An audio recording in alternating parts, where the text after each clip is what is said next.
Hey Beaks, it's Mr. Boylan, and today I'd like to talk to you about gene expression, or transcription and translation.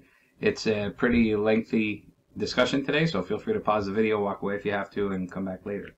So here we go. We're talking about the flow of genetic information. Now you already know that you have DNA, which you got from your parents, and it's the sequence of the nucleotides of DNA that gives us our traits, right? The DNA inherited leads to these traits by dictating the synthesis of proteins. For the most part, that's what your genes do.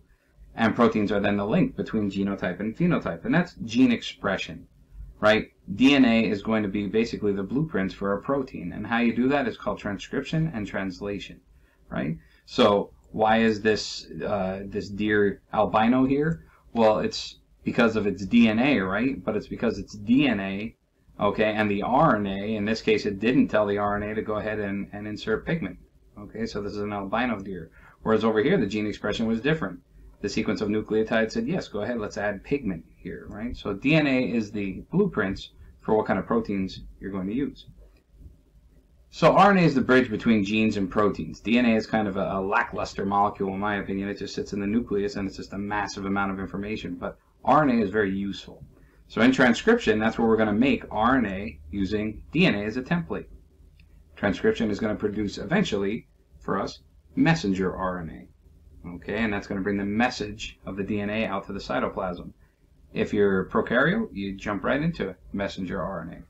Translation then is the synthesis of a polypeptide. So you now have your messenger RNA. You turned your DNA into RNA for what point? So you can make a protein, right? So ribosomes are where this is going to happen. As you remember back from our organelle unit, ribosomes are the site of protein synthesis, or what we can now say is translation. So in prokaryotes, translation of mRNA can begin before transcription is finished. Sure, that's because these bacteria here, they don't have nuclear envelopes, right? They don't have a nucleus or a true nucleus. So as soon as they make their RNA, ribosomes can connect and they can go right into translation. Whereas in a eukaryotic cell, a little bit different, right? We have a nuclear envelope. So basically we make pre-mRNA, then we process and groom it into mRNA, and that can now leave the nucleus. Okay, so we get a whole extra step. All right, and this processing is very, very, very important because it allows us to regulate gene expression in certain ways, and it allows us to fine-tune our proteins, basically. Okay, so every bio teacher would love their kids to really have their head wrapped around this, the central dogma of biology. The whole point of biology is really that, well, the whole point of like a high school biology class is usually, do you understand that you have DNA, and do you understand how that DNA leads to RNA, and do you understand how that RNA, through emergent properties of things working together, creates proteins, right? So that's gene expression. If you get that, we're thrilled. So we're going to dive a little deep today into this, but that's what we're after. Okay. So the genetic code, and you've all been very solid with things like this as we've gone through the course. You already know that proteins are made out of amino acids, right? So this right here is the monomer of a protein. Remember, we've been saying NCC, NCC, right, a lot this year. And that's because you have the amino group, the alpha carbon, okay, with this one of 20 different R groups, and then you have your carboxyl group right here.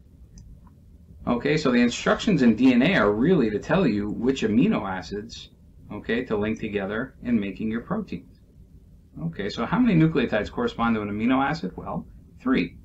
We have things called codons, if you remember this. The flow of information from gene to protein is based on these triplet codons, or codes. Okay, a series of non-overlapping 3 nucleotide words. Okay, so what does this mean? Basically, these are the words. For example, AUG right here, that's going to be translated into a chain, okay, or into an amino acid, which will eventually be connected to this one, which will eventually be connected. You're going to form a chain, okay, of amino acids. You're basically forming, if you remember, your primary structure. Now, you might see in this chapter and in other places when they talk about a protein or a polypeptide, they're talking about the N-terminus end or the C-terminus end. What exactly that means, we'll look at the picture here. The N-terminus, okay, that's right here. That's your, again, NCC, NCC, right? So this is your NCC, and now right here NCC, and right here NCC. And we peptide bond them together, right, at the end of the carboxyl group and our next amino group. So the N-terminus end means the beginning here, and the C-terminus end, as we go through, there it is. So there's your carboxyl group, ionized here. Okay. So during transcription, one of the two DNA strands is used as a template. Okay, well, let's take a look here. Here's my DNA. We're inside of gene 3 here. Okay, whatever this is. So gene 3, we're going to use this as our template strand, and we're going to make RNA. Right? RNA, an enzyme called RNA polymerase is going to add these correct bases. And eventually we'll find a reading frame, and we'll understand to read them as codons, 3 base sequences. And the whole point of copying this RNA is so eventually we can have this mRNA get translated into proteins, right? Or polypeptides. So the template strand is always the same for whatever gene you're talking about. And again, during translation, as long as you have your final mRNA piece, we can decipher where these codons are and get to work building a protein. And codons along mRNA molecule are read by translation machinery in the 5' to 3' direction, so in the same direction that they're made. And each codon specifies an amino acid, right? One of the 20. So let's see here. Cracking the code, right? There are 64 possible codes here. We have A, T, C, and G, right? And depending on how you put them together, we're going to end up with 64 possible codes. Now the letters of RNA, of course, are A, U, C, and G. So once you get translated into RNA, we have a little decoder table here. Now 61 are going to code for amino acids, okay, which means 3 do not. And those 3 are right here. Those are called the stop codons. So when you hit them, that means we're going to stop a process that we're going to talk about second today, which is translation. Okay, so there is redundancy here to the code, and we'll understand why in a little bit. For example, UUU and UUC are phenylalanine, and here you can see CCU or CCC, CCA, CCG. These are all going to be proline, right? So if you notice, the first 2 letters are often very important as compared to the 3rd letter. Okay, so we'll talk about that. But codons must be read in the correct reading frame so that you can create the appropriate protein. Okay, so we'll get into that as well, especially later when we talk about mutations. So it's important for you to understand that the genetic code is basically universal. We all talk the same language for the most part. Okay, so genes can be transcribed and translated after being transplanted from one species to another. For example, here you can see a tobacco plant with a firefly gene being activated in it. Or here you can see a pig whose snout and hooves are glowing from a jellyfish gene, right? Pretty neat. Just like we have insulin right now, like human insulin for diabetics is produced a lot of times by just E. coli anymore, right? Because we put the human gene, once we manipulate it a bit, and put it inside of E. coli, and now we have insulin based on that. So we all basically speak the same language. So we know what DNA is. Let's just take a closer look at this transcription. Transcription is very simple, to be honest with you. It's the first stage in gene expression. So do you remember when we talked about DNA replication? We had over a dozen enzymes we're yapping about, and it's a very complex process. That is not the case with transcription. It's pretty simple. You have a region where you know where to start, and basically this enzyme called RNA polymerase, or RNA polymerase 2, comes in and it unzips the double helix, kind of like helicase did for replication, and basically just adds RNA nucleotides using the DNA as a template, kind of like primase did during DNA replication. So pretty simple process, and we'll have some pictures of this. One of the only differences between just making RNA and DNA is, of course, RNA has uracil instead of thymine, right? So DNA has thymine, and that has like a methyl group down here in this pyrimidine, whereas uracil just has a hydrogen there. Okay. And there you can see a very simplified picture of it, but that's pretty much all it is. You have your DNA, you unzip it using RNA polymerase, which also adds RNA in the 5' to 3' direction of the growing strand. Pretty cool. Okay, so the DNA sequence where RNA polymerase attaches is called a promoter. Okay, and in bacteria you have the end sequence, or an area called the terminator. Ours is a little bit different. Okay, and the stretch that you're going to turn into RNA here, that's the transcription unit basically. Okay, so you have a promoter. Okay, and then you have your whole transcription unit, and then eventually you're going to have to stop this. All right, so let's see what's happening here. Let's see if my movie will start here.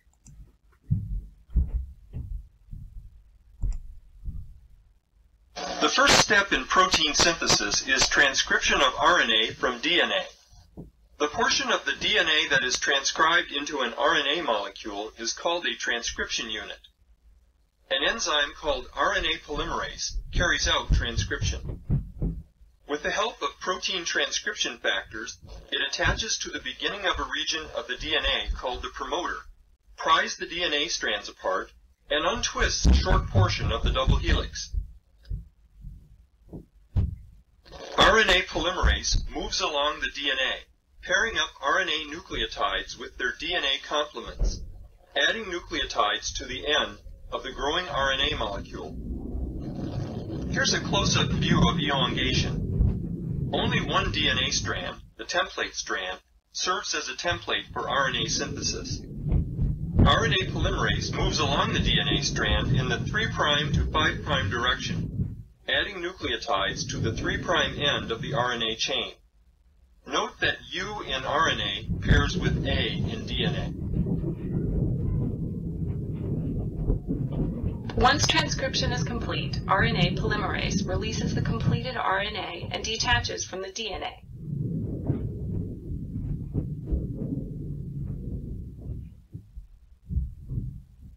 Okay, so there you go. Let's head back.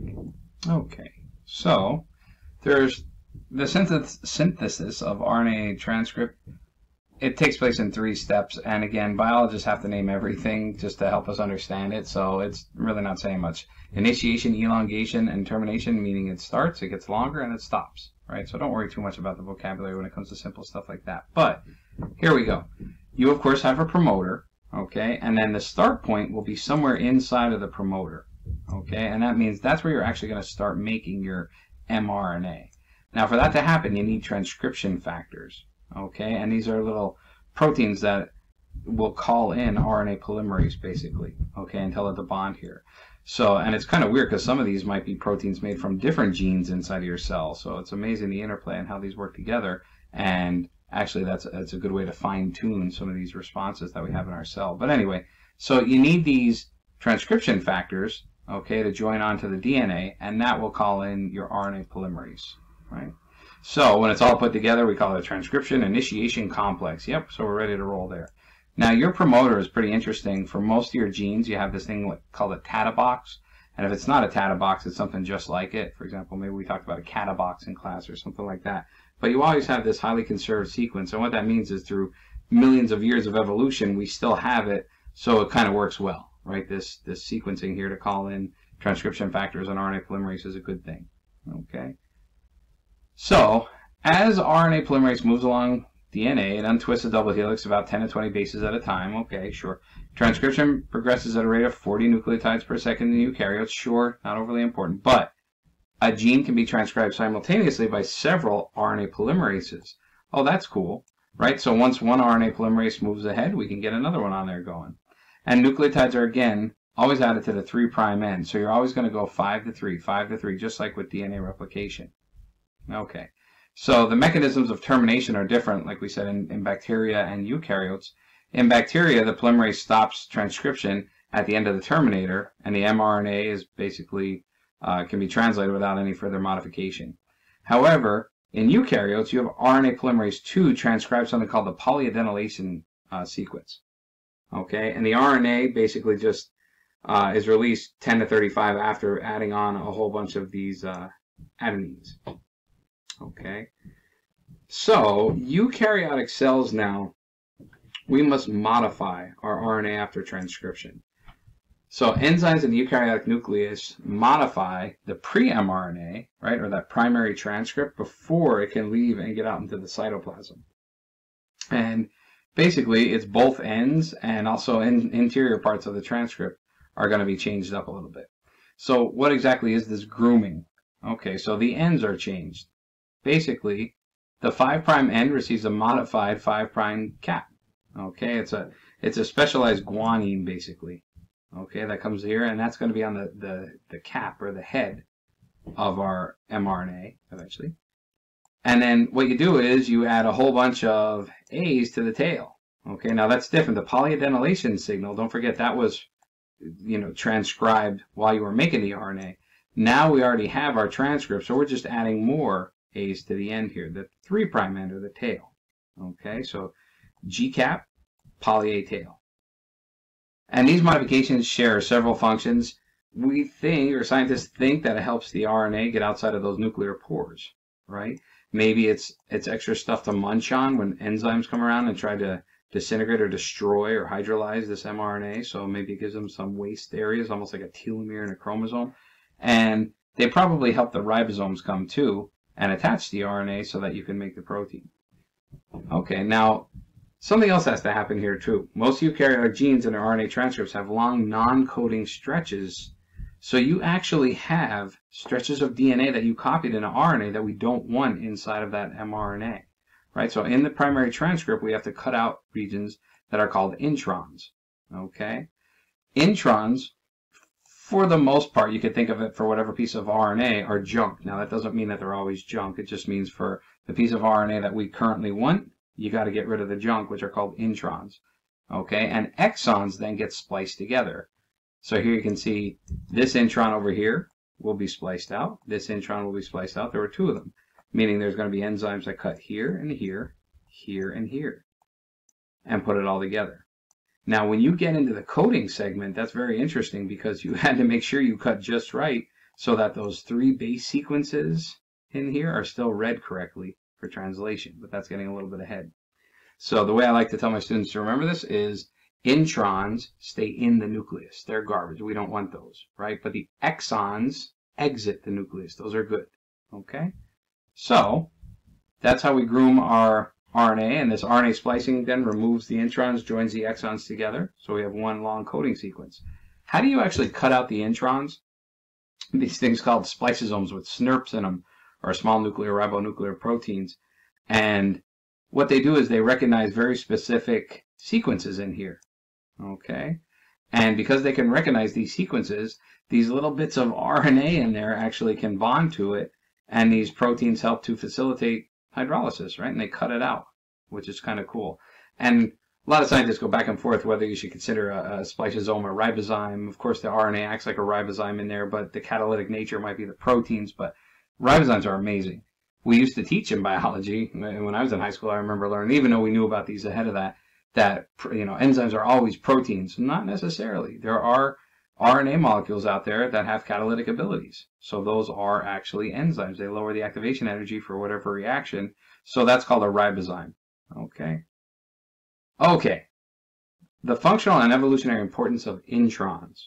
So what you can actually do here, and this is kind of crazy to think about, is those introns that stayed in the nucleus, well, they actually might be kind of important. What if you decided to cut out the introns and create this protein, right? But what if you were going to do the same thing again, but this time you cut a little differently? And now, what used to be introns, part of them are now exons, and what used to be exons, part of those are now introns. You actually just might have made a different protein, or have different domains to a protein, or something like that. So that's actually kind of crazy, and that's called alternative splicing. So technically, even though we only have a little over maybe 20,000 genes or so, 20 to 30,000 genes, that doesn't mean that we only make 20 to 30,000 products or protein products. We could probably make much more than that because of alternative splicing. And some foreshadowing, think about your white blood cells, right? We make antibodies, okay, in these plasma cells or B cells, and think of all the different ways we can get pathogens or germs and all the different antibodies we need. We don't have that many genes for all of those different little germs that get inside of us to fight. So what you do is you just cut differently until you find the exact right protein. So it's pretty cool. Okay. So now we're on to translation. We're finished with transcription, right? We just spent our time knowing that DNA makes RNA. And as you just learned, eukaryotes, we have it a little tougher because we have to groom it, right? But now what's the whole point? We finally have our mRNA. Let's go ahead and make a protein out of it. That's translation. We transcribe the information from DNA to RNA, and now we're going to translate the RNA into a polypeptide. Okay? So, here we go. Molecular components of translation. There are 3 types of RNA that come together here for this all to work out, and we've already learned the first one. That's the red here. We just learned how we made mRNA. But now we're also going to have, your book makes it look like this tRNA. Okay, tRNA stands for transfer RNA, and that's going to transfer amino acids to the ribosome. And believe it or not, ribosomes are made out of protein and rRNA, right? Or ribosomal RNA. So we now have messenger RNA, transfer RNA, and ribosomes are made of ribosomal RNA. Okay, so 3 types of RNA are going to come together to help us make a polypeptide. So molecules of tRNA are not identical. They're all different from each other, okay, but you have similar ones. Each carries a specific amino acid on one end and has an anticodon at the other. So right here, okay, if this is my RNA, okay, my tRNA transfer, you can see up here, this is where I'm going to attach an amino acid, okay, and if you look at it this way, right here is where the amino acid will attach. Your book draws it like this, so it's right there. And then at the bottom, you have this thing called an anticodon. That's the thing that's going to hydrogen bond to your codon, and that's at the bottom. Okay? And that's going to be complementary to your codons. Now, accurate translation requires 2 steps. The first thing you have to do is make sure that you have your tRNA with the right amino acid. Okay? And this is done by the enzyme amino-acyl tRNA synthetase. So you have this enzyme here. And this enzyme is going to, this particular enzyme is going to fit a specific amino acid in there. We have our ATP. You're going to phosphorylate it, right? And that's going to supply the energy, right, through phosphorylation. And then, whoops, I'm sorry. That energy is going to get transferred so that we can bring our tRNA in and bond, okay, right to your amino acid attachment site. Okay, that's coupling. Now, this tRNA is now ready to go find the ribosome, right? Deliver this amino acid so long as the gene called for it. All right, so let's see. Accurate translation, again, requires 2 steps. So the first is putting the right amino acid on there. The second is the correct match between the tRNA anticodon and the mRNA codon. So in other words, if the mRNA that we made says, hey, I'm CUC here in the 5' to 3' direction, okay, well then in the 3 to 5 direction, we would have GAG from our tRNA. And if this anticodon docks in with this one right here and pairs to it, because they're complementary to each other, that's bringing leucine in here. Now, it is very weird. I told you the first 2 letters are more important in your codon.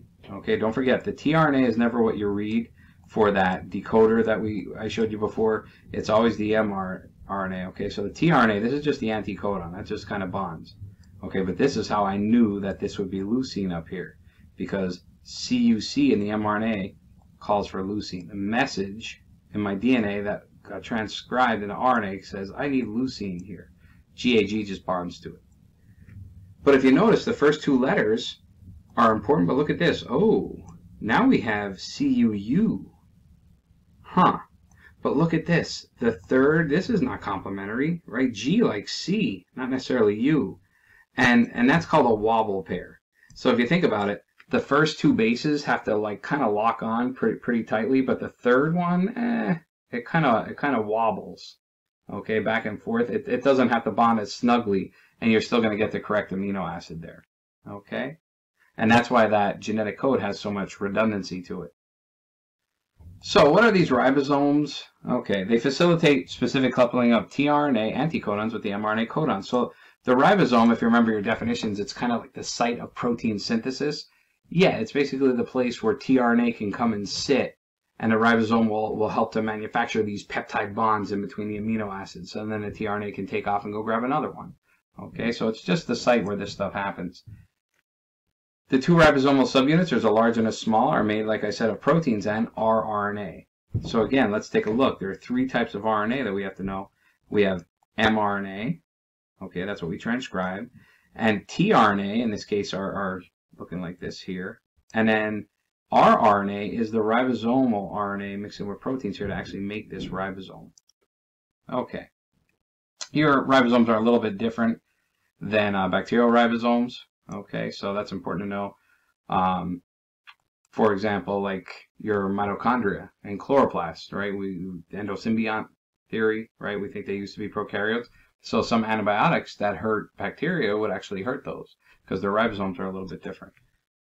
Okay, so you can see that there's 3 binding sites for tRNA inside of a ribosome. and it's the EP and A sites. Okay, so I like to think of it personally as just, okay, E is the exit site. That's where you're going to take off from. After you've done your job, you're out of here. That's the E site. The P site, okay, this is the polypeptide site. This is where you're going to grow your whole chain out. And then A site, okay, it carries the next amino acid to the chain. I like to think of it as a rival. Okay, I personally like to think of this as a rival because here comes the next one in. Okay, and here's where you're going to make a peptide bond, and the E site is taken off. So let's see more about this. Hey, look at this. The 3 stages of translation. Pretty similar, right? So biologists love to name things. And what is it? Well, you start it. It gets longer, the polypeptide chain, and then you stop it. Fair enough. Okay. So all 3 stages require protein factors that aid in the translation process, meaning you have to kind of be told what to do. So just like before we had that transcription initiation complex, now you're going to have the initiation of translation making something similar. You're going to have a translation initiation complex, right? The initiation state of a translation brings together, mRNA and tRNA with the first amino acid and the 2 ribosomal subunits. Oh boy. Okay, so what's happening here? You have your mRNA, right? And this mRNA is going to bind with the small subunit of a ribosome and this special initiator tRNA. Okay, and if you remember, the start codon, hopefully we talked about that in class, the start codon is always going to be the first AUG that you code for. Okay, AUG. So if you notice, though, it's not at the beginning of our mRNA, right? We did copy a bunch of letters over here, and there'd be a special G cap and all that stuff out here. But your first AUG inside of the translated region, that's your start codon, and that's going to bring down methionine. Okay, once that happens, here comes my large subunit, and now I'm ready to roll. Okay, now I can get to work on building proteins. Okay, and again, this requires energy. Here you can see it's guanosine triphosphate. Okay, so now the initiation factors bring in a large complex, like I said, and you build it, and you're ready to roll. So elongation, what's happening here? During the elongation stage, amino acids are added one by one to the preceding amino acid at the C-terminus end of the growing chain, right? Meaning NCC, NCC, NCC. Okay, so here's the beginning of our chain, NCC, NCC, NCC, right? And we're going down here, so there's a C-terminus end here. That carboxyl group is going to join to this amino group, right? Dehydrate, and we're going to form a peptide bond. So each addition involves proteins called elongation factors, occurs in 3 steps. You recognize the codon, peptide bond formation, and then translocation. And again, it's simpler than all the vocab. Just seems to jumble kids' brains up a little bit. All it means is, sure, here you go. You come in here, tRNA. You create the peptide bond in between the amino acids. Okay? And that shifts the chain over. Everything shifts to the left here. And now the tRNA that used to have the polypeptide chain on it now leaves. And now this guy right here is sitting as the P site, and here comes the next guy into the arrival site, right, the A site. And repeat over and over and over again. And it proceeds along the mRNA in the 5' to 3' direction. Now, you will eventually have to stop this process. Remember earlier there were different ways that prokaryotes and eukaryotes do this? This one's pretty universal. Okay, when I was talking earlier I meant transcription. But translation is pretty much universal. We hit a stop codon. Okay? A stop codon is when you hit one of those, and let me go back for a second and show you what they were again. A stop codon is when you have your UAA, UGA, and UAG. Okay? Now it's important to realize that these things right here have nothing really to do with transcription. I have a lot of students who get confused by that. Transcription is when you're making a piece of RNA, and that stops, you know, when you hit your termination or a little after your polyadenylation signal. Translation, where we are now, oh, that's different. Okay, translation stops when you hit a stop codon. Okay, so what happens is you have this special protein, release factor protein that comes in here, and it says, oh, there's nothing for me to bond anymore? Okay, release everybody. And you just release this primary structure of a protein, right? The polypeptide, which is going to start folding and things like that. Or maybe you're docked onto the the rough ER here, and you got made inside of there, and you start to fold up. I mean, probably not done, right? You have to go to your Golgi in that case. So we'll talk about that. But point is, once you hit a stop codon, you release your materials, and this mRNA can now be used again. Okay, and it might already be being used again. We'll see. All right. Hopefully that made sense. Let's see here. So, translation.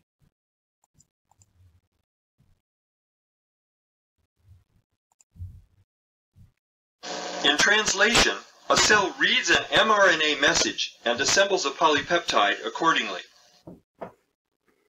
We can divide translation, the process of building a polypeptide, into 3 stages: initiation, elongation, and termination. Translation is initiated when the small ribosomal subunit binds to the leader at the 5' end of the mRNA molecule. The anticodon of the initiator tRNA binds to the start codon, AUG. The initiator tRNA always bears the amino acid methionine. Proteins called initiation factors help bring the mRNA, the initiator tRNA, and the small ribosomal subunit together with the large ribosomal subunit to form an initiation complex. The initiator tRNA sits on the P site on the ribosome.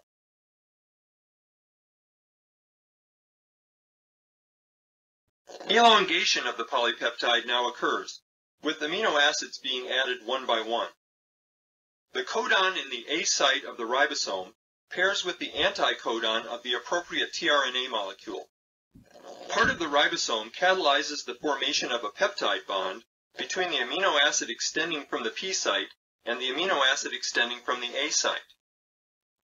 The tRNA in the A site now translocates to the P site. The tRNA that was in the P site moves to the E site and exits from the ribosome. Meanwhile, a new tRNA brings its amino acid to the A site and the process is repeated.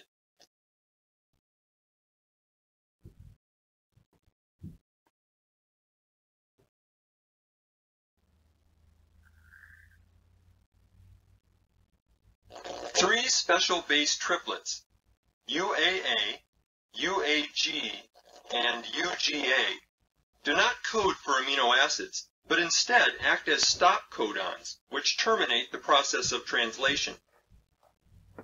A protein called a release factor binds to the stop codon in the A site. It acts to free the completed polypeptide from the tRNA that is in the P site, and the translation assembly comes apart. The polypeptide becomes folded, modified, or combined with other polypeptides to form a functional protein. Okay, these videos are getting pretty old, I guess. Well, almost finished. Targeting polypeptides to specific locations. So, 2 populations of ribosomes are evident in cells. You have free-floating ribosomes, right, all around your cytosol and cytoplasm. And then you have ones that are bound to the rough ER, okay, which is what makes it rough. So free ribosomes are basically going to make proteins that float around in the cytosol. Okay, so if you need a cytosolic protein, that's good. That's kind of what this picture is showing here, right? So maybe this is the subunits of a ribosome, and here's the mRNA going through it, and yeah, you're just making amino acids coming together. It's probably a simple protein.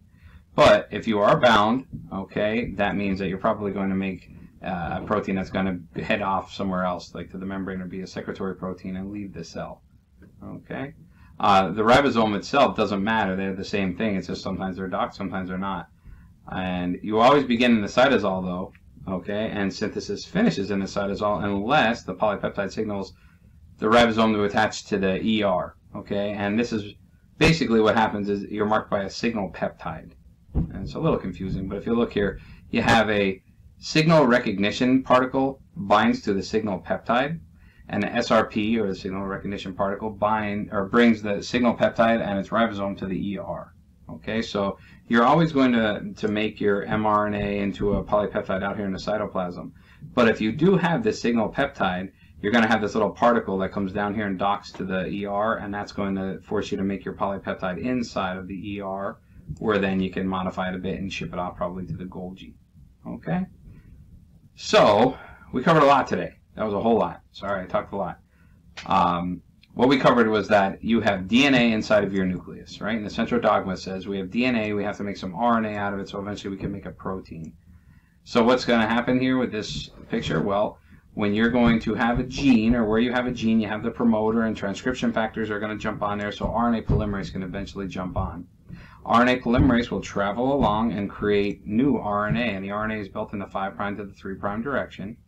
And that RNA, when it's finished, okay, or when you're let go of the DNA, you're going to have what's called a primary transcript, or a pre-mRNA in a eukaryotic cell. And you know that we have to go ahead and groom this thing right here. So what happens? Well, we have to add a specialized guanine cap to the front of it. We're going to add a poly A tail to the end of it, and we're going to cut out those things called introns, right? And if we do this differently, right, that's alternative splicing, we can make different polypeptides. But anyway, once you're done that, now we can escape the nucleus. So DNA was just really the hard drive or the blueprints, but RNA is a functional molecule that gets out here to the cytoplasm.